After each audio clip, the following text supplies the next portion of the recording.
This lady right here, it's Jean Frazier. She was a very intelligent woman, graduated Phi Beta Kappa from the University of Idaho, but she said that was because her father happened to be president of the university. Well, she was born in Little Falls, Minnesota, May 5th, 1903, and almost 6 months approximately after she was born, her family moved to Everett, Washington, where my grandfather was involved with the school district there. And so she lived in Everett. She also lived in Seattle for a while her father was involved with starting the Edison Technical School, which is now Seattle College. And at one time he was president of the University of Idaho in Moscow, Idaho. And my mother met my father, George Dean, and they were married in 1929. And he was from Spokane, Washington. And where they met, I don't know. But he got a job with the telephone company here. Ma Bell is what we called it then. Well, back in the 30s, yes, my mother stayed home and took care of. I was born in 1935, and my younger sister was born in 1938. And then in December 1941, when the war started, my father was in the National Guard. He was called up immediately, and during the war, we followed my father around. First went to Texas, my mother driving us the whole way, and then on to Washington, D.C., where my father was stationed at the War College. And then finally, when he went to Europe, my mother brought us back to Seattle, and we stayed with my grandfather. I grew up in Montlake. Our house was at 2206 Louisa Street, Montlake Elementary, Meany Junior High, Garfield High School. And my mother was involved. She played bridge, involved with the Women's University Club. My father was, before he moved, he was transferred to AT&T. He was the head of the telephone company here. I think it was just one season, and she obviously loved it because of all the pictures that she treasured and she kept. And I could tell that they were very special pictures, professionally taken, and so I've always held on to them over the years. But I went up with my parents to Mount Rainier at times, just for the day.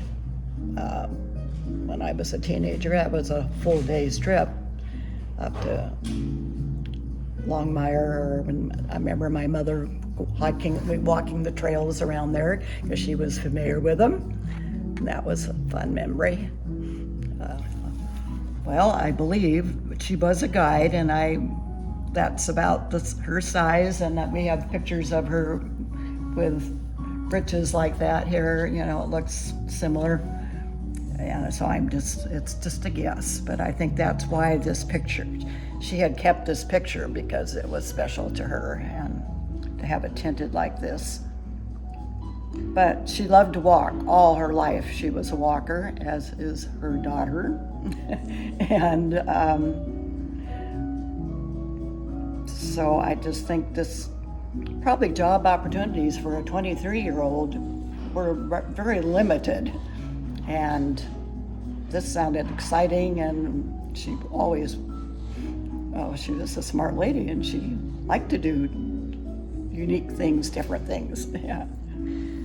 I think just leading guests on the trails and explaining to them about what they were seeing and maybe any history that would go with,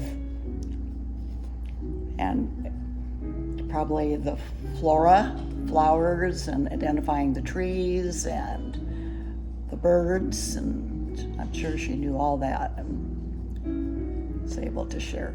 Okay. Now, she never was a skier, but as I mentioned, she always walked. Yeah. To me, my step-grandmother,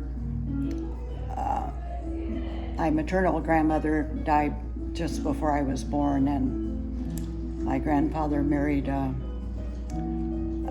spinster from England who happened to be a principal in the Everett School District that he had met previously. And she had a home, well, she had a house literally up at Silverton in the Cascades.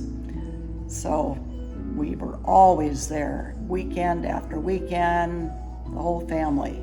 And of course, all the trails there I know by heart. And yes, so that's what compensated, or why I'm sure she was very attractive to her stepmother's home in Silverton. Oh, it's special to me because I was born in Seattle, and it's just part of being a native. Well, she was tough. I will say that. She was tough. Well, it's more her personality, not a physical thing. It's just, what we went through during the war as a family. And probably, I think it was tough for her not to also have a profession. Just being a housewife, being a really good bridge player. She was famous for her biscuits and did a beautiful job of entertaining, and that sort of thing. But I'm sure, because I know before our family, and I'd have to do a little research on this, was the Frazier family was involved with one of the banks here in Seattle, or state, and when the Depression hit, her assignment was to sit out at a table at the entrance to the bank and show people, and with a pile of cash, reassuring the public. Can you imagine doing that? Mel. Reassuring the clients that their money was safe. I remember her telling that story. Well, I'm a walker. I mean, I organize the walking group here every Saturday. I play golf. My mother didn't play golf, but her father did. So it's got a lot. It's Frazier, it's part of their DNA. And I love being outside.